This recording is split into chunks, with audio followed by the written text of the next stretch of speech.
¿sí? Técnicas y procedimientos de diagnóstico. Ese es nuestro tema general, ¿verdad? ¿Se acuerdan que tenemos temas y subtemas? Nuestro tema general es técnicas y procedimientos de diagnóstico. Entonces, primero tenemos qué es un procedimiento de diagnóstico, ¿verdad? Porque tenemos que saber qué es un procedimiento de diagnóstico. Es una prueba que se utiliza para ayudar a diagnosticar una enfermedad o alguna afección. También le llamamos prueba diagnóstica. Es un procedimiento ordenado, sistemático, para conocer, para establecer de manera clara una circunstancia a partir de observaciones y datos concretos, ¿sí? Entonces es un procedimiento, dice, ordenado y sistemático, quiere decir que tiene un orden y que también tiene una serie de pasos que hay que seguir correctamente para llevarlo a cabo, ¿sí? ¿Para qué nos sirve? Bueno, para conocer, para establecer un diagnóstico, el estado de salud, mediante observación, ¿verdad? Porque la observación puede ser un medio de diagnóstico, pero también pueden ser otros datos, ¿verdad? Puede ser una entrevista, pueden ser otros exámenes de laboratorio, todo eso, todos esos procedimientos, exámenes, ultrasonido, tomografía, todo lo que ustedes conocen, es un procedimiento de diagnóstico, ¿verdad? Es una prueba que se realiza para diagnosticar una enfermedad, ¿sí? ¿Alguien que me lea la diapositiva, por favor?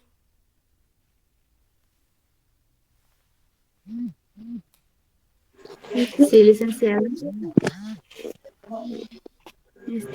Buenos días, compañeros, compañeras, buenos días, licenciada. Voy a leer la diapositiva. Identificación de la naturaleza de una enfermedad mediante pruebas y la observación de sus signos o síntomas. En este sentido, es fundamental para determinar la manera en que la enfermedad será tratada.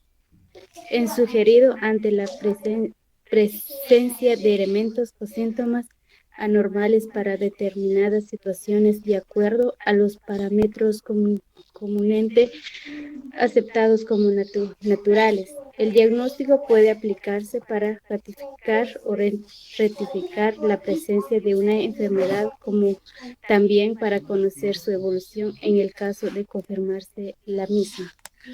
Muy bien.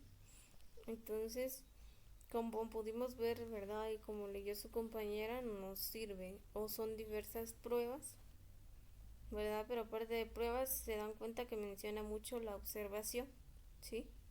Entonces, como personal de enfermería o en general como personal de salud, es importante la observación. Recordemos que a simple vista mi paciente puede tener signos, ¿verdad? Puede, por ejemplo, entrar agarrándose el estómago encorvado y me va a indicar que tiene algún dolor, por ejemplo, ¿sí? O los signos faciales. Entonces yo a través de la observación voy viendo eso, ¿verdad? Yo voy identificando que hay algo malo o anormal en el paciente. Pero aparte de eso, pues utilizamos otras pruebas, ¿verdad? Para determinar cuál es la causa de esos síntomas.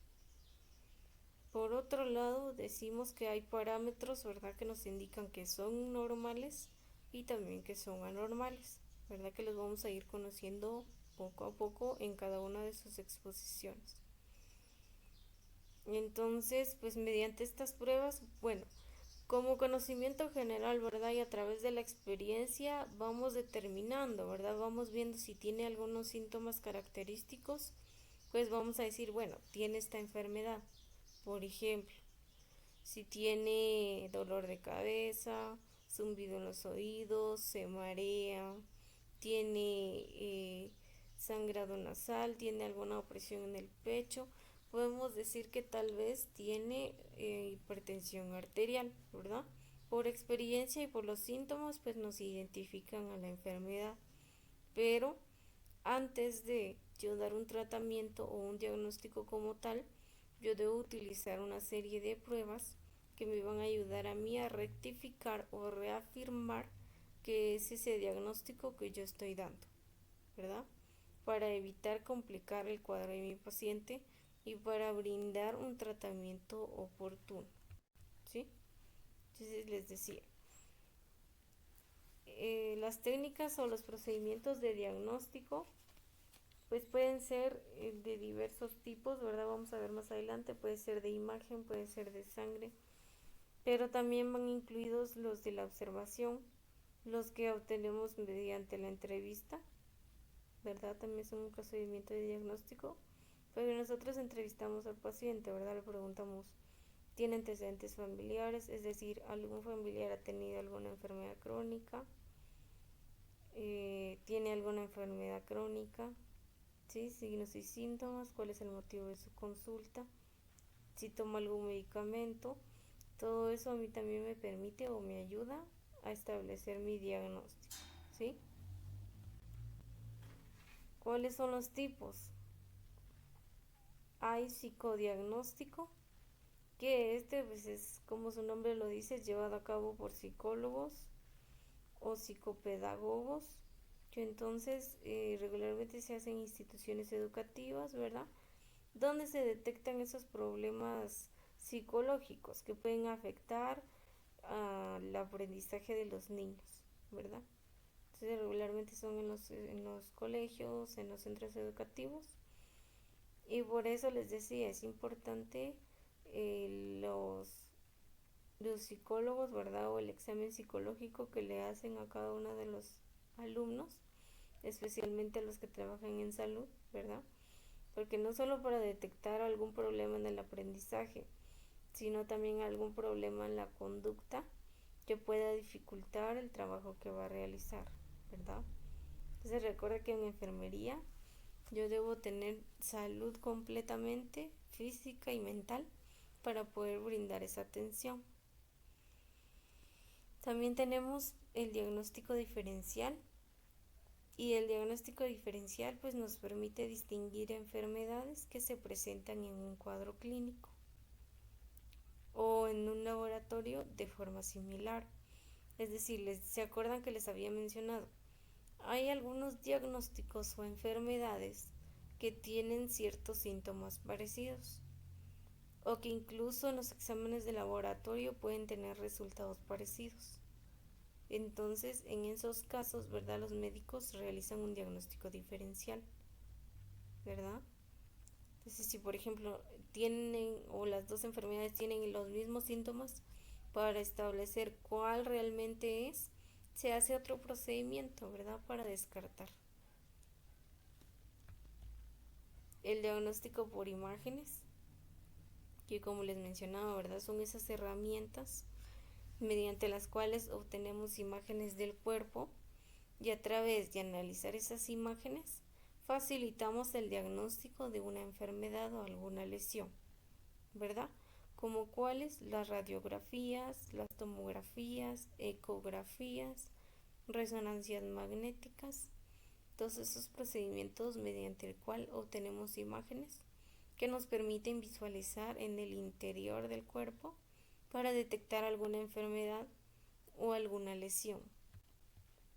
Por supuesto que también tenemos otros exámenes, ¿verdad? Ya les decía, los exámenes de sangre, los exámenes de orina, todos esos también pertenecen a los procedimientos de diagnóstico.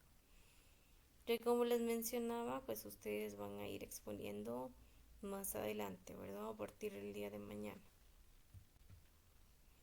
Pero entonces debemos conocer las posiciones terapéuticas, ¿sí?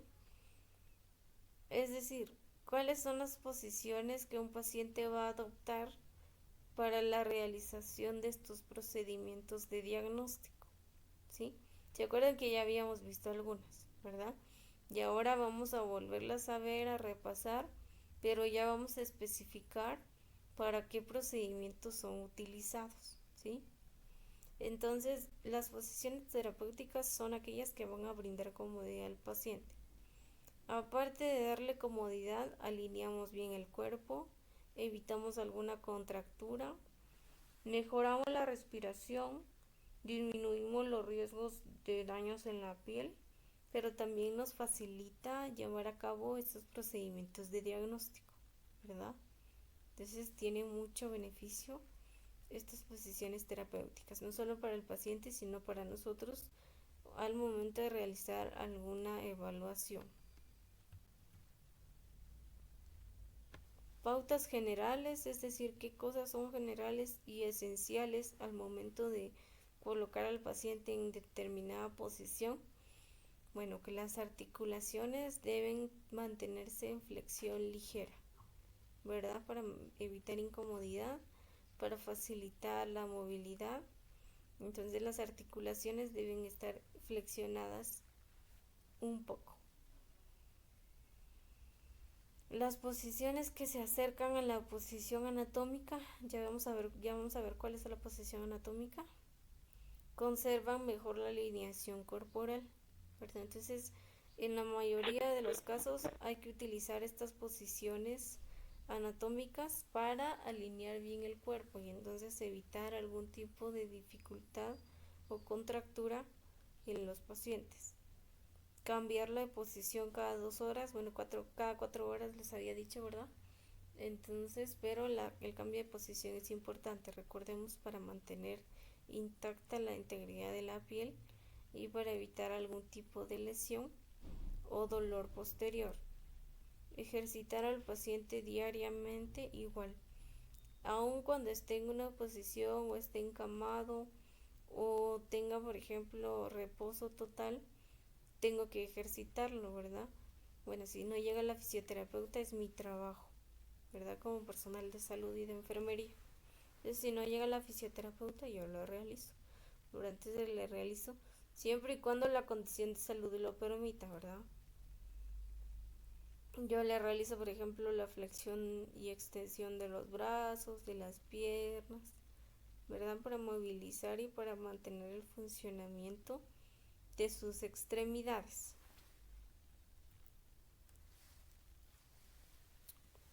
Bien, y se acuerdan que hablábamos, ¿verdad?, de la posición anatómica o erguida.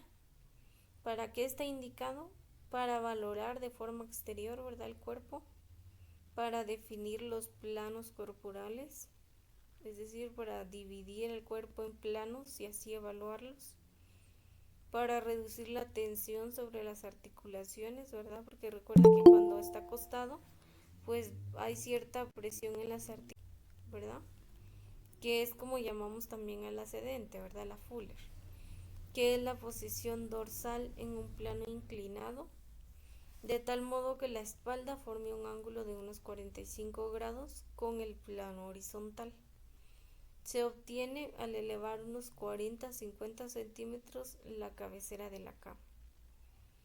Se emplea para numerosas técnicas.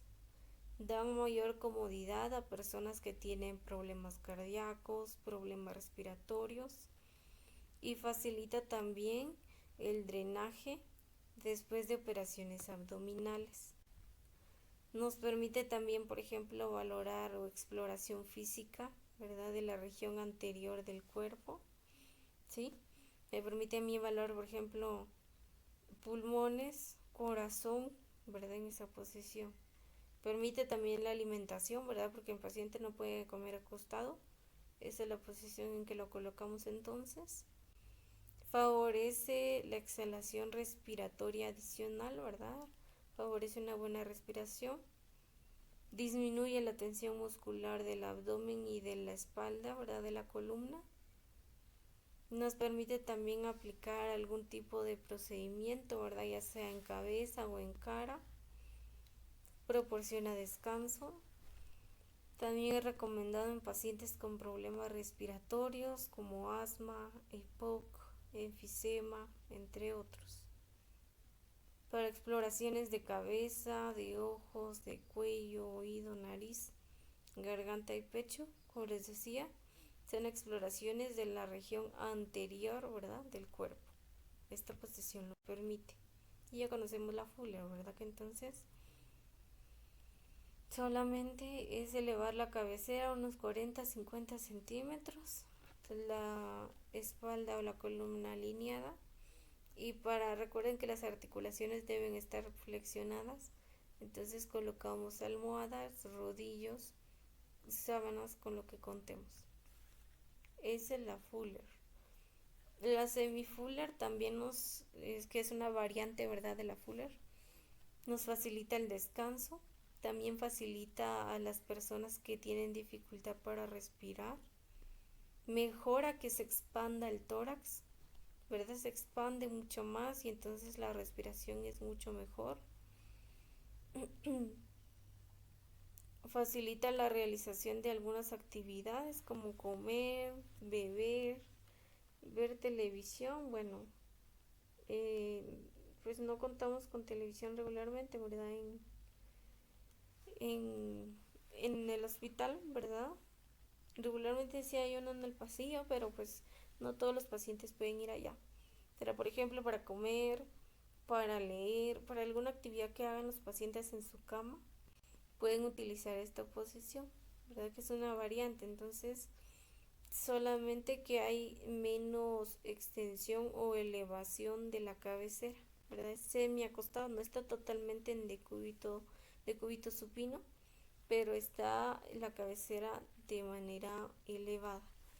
Igual, para mantener las articulaciones sin tensión, podemos colocar almohadas, rodillos o con lo que contemos. El de cúbito supino, que ya sabemos, ¿verdad? La persona se encuentra tendida boca arriba o la posición como conocemos acostado, y entonces la espalda está en contacto con la superficie y las extremidades están extendidas, ¿verdad? Está en una posición, podríamos decir que es una posición anatómica, ¿verdad? Pero de forma supina. Esta es la posición que regularmente tiene una persona en cama, es la más utilizada para cualquier examen, para cualquier intervención quirúrgica, es la que más utilizamos siempre, ¿verdad? Para, por ejemplo, intervenciones del abdomen o del tórax o en los miembros inferiores, pero también ayuda a que se expandan mejor los pulmones, ¿verdad? Entonces facilita la respiración. Nos sirve para examinar el tórax, el abdomen. Es la posición que se utiliza para después de operación, ¿verdad? También para estancias prolongadas en cama, aunque recordemos que tenemos que cambiar siempre de posición, ¿verdad? Para alguna cirugía vascular, ¿verdad? En vasos sanguíneos, para algún procedimiento de traumatología, para palpación de las mamas en un autoexamen, ¿verdad? Contraindicaciones o en qué personas no se realiza, en los ancianos o en las personas con enfermedades pulmonares, ¿verdad? Porque dificulta la respiración, entonces regularmente utilizamos la Fuller o semi-Fuller, ¿verdad? Que es así, facilita la respiración. En ancianos, especialmente si tienen problemas respiratorios o algún problema a nivel de garganta, ¿verdad? Que pueda facilitar la broncoaspiración. Por ejemplo, que se ahoguen con su saliva o que se ahoguen con la comida o con algo, pues no se les coloca, ¿verdad? Entonces ya sabemos cuál es, ¿verdad? Recordemos la buena alineación del cuerpo. Colocamos, recuerde que las almohadas o los rodillos se colocan en las prominencias óseas, ¿verdad? Es decir, en donde el hueso está más cerca de la piel y donde puede haber riesgo de úlceras, ¿sí? Entonces esta es la de cúbito supino, ¿verdad? Los brazos relajados a ambos lados del cuerpo, la espalda alineada, la cabeza recta, viendo hacia arriba, igual las extremidades inferiores.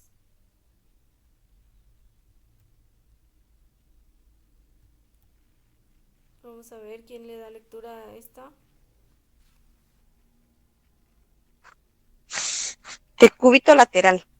La persona se encuentra acostada con la cabeza apoyada sobre el brazo inferior flexionado a la altura del codo, paralelo a la cabeza, el brazo superior apoyado sobre el cuerpo, sobre la cama, la almohada para facilitar la exposición torácica. La pierna inferior con la rodilla ligeramente doblada y pierna superior flexionada a la cadera, a la rodilla. los pies en ángulo recto para flexión plantar. Muy bien. Entonces, como les decía, ¿verdad? Ya hemos visto estas posiciones, ya sabemos cómo es, solo es un recordatorio. Lo que sí necesitamos saber es para qué lo utilizamos, ¿verdad? Entonces ya dijimos, puede ser izquierdo o derecho, podemos lateralizar izquierda o derecha a mi paciente, según la zona corporal que esté afectada, ¿verdad? Entonces podemos utilizar, ya dijimos, para alinear, ¿verdad? Para evitar alguna lesión, alguna tensión o contractura, utilizamos almohadas, cojines, sábanas, lo que tengamos. Se utiliza para administrar enemas, para cambiar las sábanas de la cama, para realizar actividades de higiene corporal, para cambiar de postura, ¿verdad? Para colocar medicamentos por vía rectal o administrar medicamentos intramusculares, ¿verdad? Que van en el glúteo regularmente y ya sabemos cuál es, ¿verdad? De manera lateral. Ya dijimos, siempre utilizamos almohadas o sábanas o con lo que contemos para evitar algún tipo de lesión. Entonces colocamos debajo de las piernas, ¿verdad? Debajo del coxis, ¿verdad? A nivel del estómago también, en la cabeza. Vea cómo está la posición de los brazos. Una está debajo de la almohada y la otra está sobre la almohada también para evitar que se canse mi paciente. Entonces vean cómo está todo recto, ¿sí? La cabeza en línea recta con la columna. Y de visto hacia arriba, ¿verdad? Así tendría que estar el paciente, ¿sí? Entonces vean la línea recta de la columna con la cabeza. Tiene una almohada debajo de la cabeza, tiene una almohada en la espalda. El brazo está hacia arriba, en línea recta. Esta almohada también está sosteniendo el brazo, ¿verdad? Pero también puede ir debajo del abdomen para evitar algún tipo de lesión. Igual esta pierna está semiflexionada y esta está a altura de la cadera, ¿verdad? Flexionada. Igual las almohadas sostienen el peso de la pierna. Entonces ya vimos, ¿verdad? De la vista de frente y la vista de arriba, cómo debe verse el paciente. Veamos esta. ¿Quién le da lectura?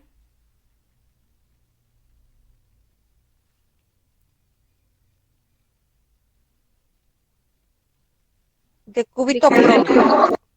La, per se, la persona se encuentra acostada sobre su abdomen con la cabeza girada hacia uno de los lados y los brazos flexionados a ambos lados de la cabeza para lograr la expansión torácica.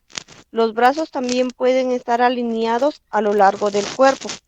Esta postura se usa en pacientes sometidos a cirugía dorsal, para masajes en la espalda y para realizar un plan de cambios posturales. Uh-huh. Entonces les decía, recuerden que no solamente es para cambiar de posición al paciente, sino para cualquier otro procedimiento que se realice, ¿verdad? ¿Para qué más se realiza? Para evitar algún tipo de lesión en las caderas o en las rodillas, para permitir exploraciones de la espalda, ¿verdad? Eh, por ejemplo, para enfermos que están en coma o inconscientes, porque así vamos a evitar, ¿verdad? Que broncoaspiren, ¿verdad? Que se traguen su saliva o que se traguen su vómito. Puede ser esta, aunque está más recomendada la lateral, ¿verdad? Ya dijimos cuál. Se usa también en enfermos anestesiados para prevenir el vómito. En posoperatorio de columna, ¿verdad? Cualquier cirugía que se realice a nivel de espalda o en la parte posterior del cuerpo se utiliza, ¿verdad? Porque recuerden que después de una intervención no puede tener presión sobre el área quirúrgica. Entonces por eso se realiza. ¿Qué es esta, verdad? Bueno, aquí está de manera inadecuada la cabeza, ¿verdad? Porque recordemos que tiene que estar de forma lateral, ¿sí? Ya sea de este lado o del otro lado. Entonces, recuerden que tiene que estar alineado, ¿verdad? Vean cómo está la columna alineada, la cabeza. Los brazos dijimos que pueden ir hacia arriba, pueden ir también a los lados.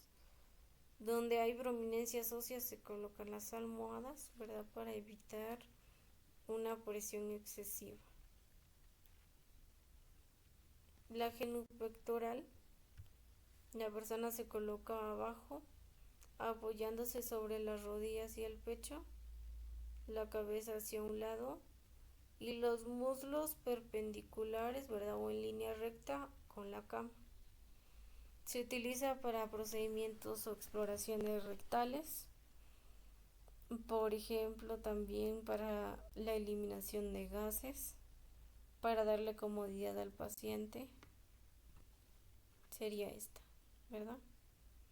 Que casi no se utiliza, ¿verdad? Pero en determinado momento se puede utilizar. Entonces, igual, el pecho debe estar sobre la cama, la cabeza también. Y entonces esta es la posición, ¿verdad? Perpendicular quiere decir que está un poco abierto, ¿verdad? Las piernas abiertas y en línea recta con la cama. La ginecológica o de litotomía es una posición en decúbito supino, ¿verdad? Solamente que las piernas están flexionadas, ¿verdad? Están sobre la cama, están flexionadas. Puede ser en una camilla especial, ¿verdad? Que tiene los soportes o los estribos para colocar los pies y pantorrillas. Pero si no, pues solamente eleva las piernas. ¿Para qué se utiliza? Para, especialmente en las mujeres, ¿verdad? Para exploraciones ginecológicas, para el parto, para alguna cirugía rectal, para realizar aseo perineal, ya vimos cuál es, ¿verdad? Para la atención del parto, ya dijimos, la toma de citología o del Papa Nicolau, como lo conocemos, y otras intervenciones, ya sea vaginales, rectales y vesicales, es decir, en la vejiga, ¿verdad? Vejiga urinaria. Esta es la posición, ¿verdad? Entonces está recostada, recuerden que siempre en línea recta y solamente tiene las piernas elevadas. Les decía, pueden haber estribos, estos son los estribos.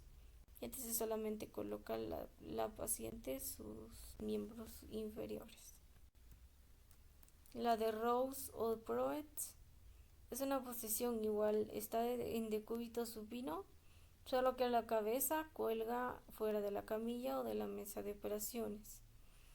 Se utiliza para evitar la aspiración de sangre, de vómito, de cualquier secreción, pero también en operaciones de las vías respiratorias.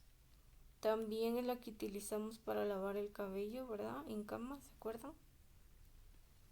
¿Para qué otras situaciones? Para cuando intubamos, cuando realizamos una exploración en la faringe, para reanimación cardiorrespiratoria, en ciertas intervenciones quirúrgicas, en el lavado del pelo o cabello del paciente, que ya dijimos que sería esta, ¿verdad? Entonces, la cabeza fuera de la mesa o cama de operaciones. Licenciada, perdóneme que la interrumpa. ¿Podría regresar a la diapositiva 31, por favor?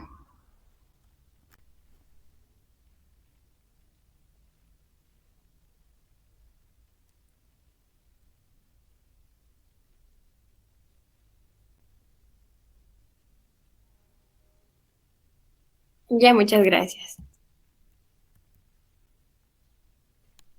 Esa sería la de Rose, ¿verdad?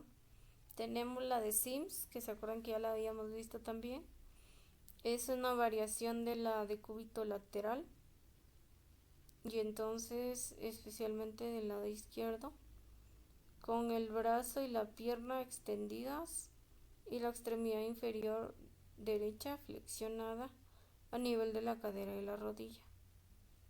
El brazo izquierdo debe colocarse bajo la cabeza o mantenerse extendido junto al tronco para que el peso del cuerpo descanse sobre el tórax, ¿verdad? Se utiliza para exploraciones vaginales o rectales, para endoscopías, para colocar enemas. Es la posición de seguridad, ¿verdad? Para en caso de pérdida de conocimiento o cuando hay riesgo de vómitos. También ya dijimos, ¿verdad? Para algún medicamento de vía rectal, para la colocación de sondas rectales, en pacientes inconscientes para facilitar la eliminación de secreciones, facilita la relajación muscular y el drenaje, ¿verdad? O la eliminación de ciertas secreciones. ¿Qué sería esta? Es una variante de la lateral, porque como tal el brazo se queda atrás, ¿verdad? No queda del otro lado, queda por detrás y pues las piernas están flexionadas, ¿verdad? Pues esa sería la posición de Sims. La 3 del Lembour, ¿se acuerdan que también ya lo vimos? Está en decúbito dorsal sobre un plano inclinado, de tal modo que la pelvis queda más alta que la cabeza y los muslos más altos que la pelvis. Se utiliza, por ejemplo, en cirugías de abdomen inferior o de la pelvis, en intervenciones de miembros inferiores. Y entonces se coloca a la persona en una mesa inclinada, ¿verdad? Por supuesto que son mesas especiales. Es una mesa inclinada, la cabeza hacia abajo y las piernas hacia arriba o colgando, apoyadas sobre un sector regulable, ¿verdad? Les digo, es una camilla especial. Todas estas posiciones se utilizan, ¿verdad? En sala de operaciones o están recomendadas, pero pues recordemos que también depende de los protocolos y los usos de los hospitales, ¿verdad? Para mejorar la circulación cerebral, ¿verdad? Cuando, por ejemplo, una persona se desmaya, es porque no tiene una circulación cerebral. Entonces, ¿qué debe hacer usted? Primero, pues evaluar que no tenga nada en la garganta, ¿verdad? Segundo, elevar las piernas, ¿verdad? Colocarlo en posición 3 del Lembour para que entonces circule la sangre y llegue al cerebro.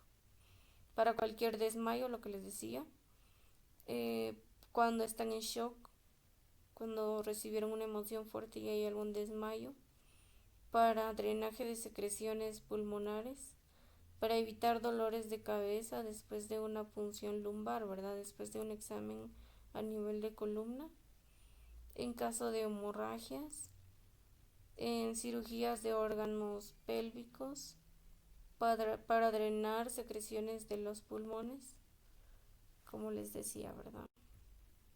¿Qué es esta? Les decía que es una cama especial, ¿verdad? Porque pues tiene cierta movilidad, tiene incluso abrazaderas, ¿verdad? Para mantener en esa posición al paciente. Entonces les decía, solo en algunos casos se utiliza, dependiendo de los protocolos de la institución. Pero entonces esta es la posición, ¿verdad? La cabeza está más baja que las caderas y las piernas deben estar más altas o deben caer, ¿verdad? Y la invertida, que es lo opuesto, ¿verdad? Es totalmente lo opuesto. Entonces la cabeza queda más alta que los pies para y se utiliza para intervenciones de cuello, de cara, de cráneo y entonces para disminuir también el riego sanguíneo y evitar que se estanque la sangre en una zona operatoria. Para intervenciones abdominales, ¿verdad? Para modificar la situación de las vísceras, ¿verdad? Recuerden que hay cierto desplazamiento de las vísceras o de los órganos en determinadas posiciones, ¿verdad? Entonces se utiliza esta posición para colocar de mejor manera estas vísceras y así ver mejor el campo que vamos a operar. Que como dijimos es lo contrario, ¿verdad? Entonces está la cabeza más elevada que los pies. Les decía, son camillas especiales porque se pueden inclinar o elevar.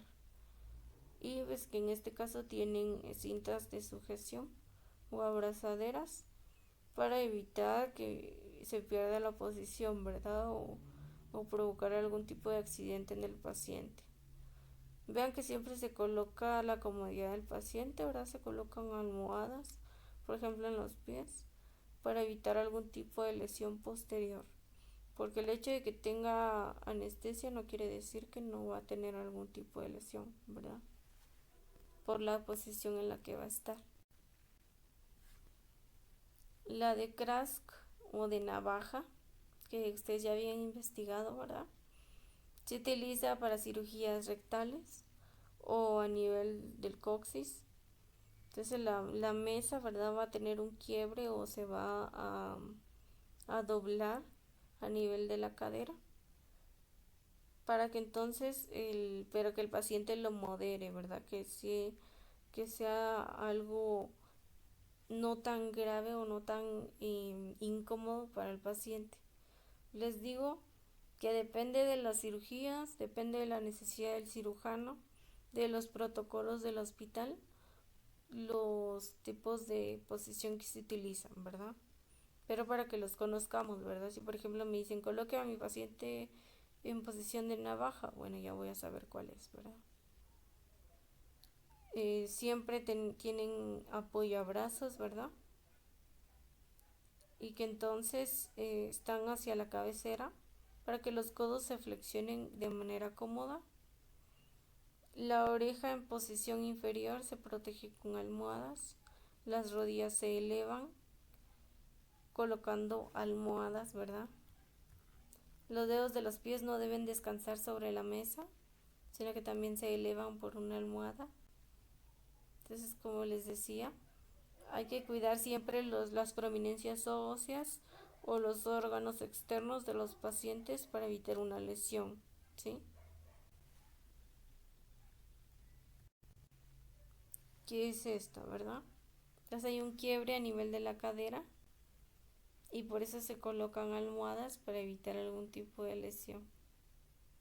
También hay cintas de sujeción, ¿verdad? En algunos casos.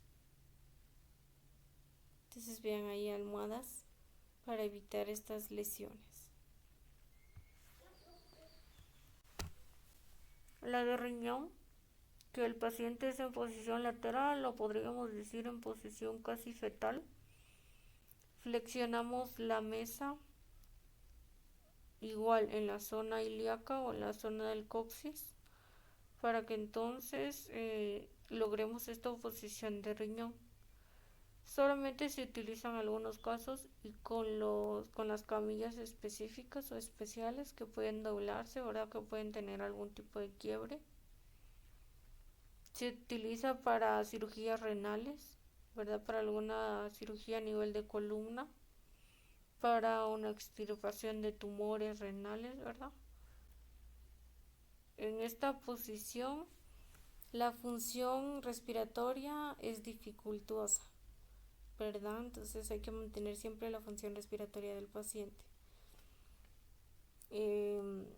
Porque recordemos, ¿verdad? Si está en una sola posición, puede dificultar la expansión del tórax al momento de respirar. Por lo tanto, puede crear algún tipo de dificultad o afección en el paciente. También puede ocurrir una obstrucción en la vena cava inferior, ¿verdad? Por esa flexión que hay.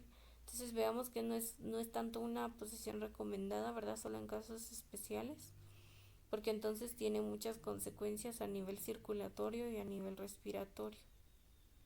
Entonces siempre hay que cubrir la zona, por eso les decía, importante la utilización de almohadas. ¿Qué es esta, verdad? Que regularmente esta es la posición, entonces siempre utilizamos almohadas en la cabeza, a nivel de las costillas y entre las piernas.